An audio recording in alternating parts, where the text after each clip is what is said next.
நீ என்ன தென்மதுரை அரசாணியா, நெசமாக வந்து இருக்கும் அல்லிராணியா, நான் என்ற எண்ணம் கொண்டு நடக்காதம்மா, நடந்தா தங்கையா கிட்ட நடக்காதம்மா. இல்லாதத பொல்லாதது எல்லாருக்கும் சொல்லாது, எம்மா எம்மா சும்மா சும்மா அங்கே இங்கே துள்ளாது. பெண்ணாக வந்தாலே பெரும்பாகியம், முன்னோர்கள் சொன்னாரடி ஒரு வாக்கியம்.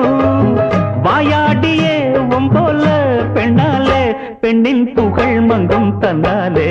பாட்டு படிக்கும் குயிலே பாட்ட நீ பாட்டு ஒயிலே, பூட்டி பூட்டிச்சு வப்ப வீட்டு கிளிய ஒன்ன காட்டில் தோரத்தி 2 போட்டு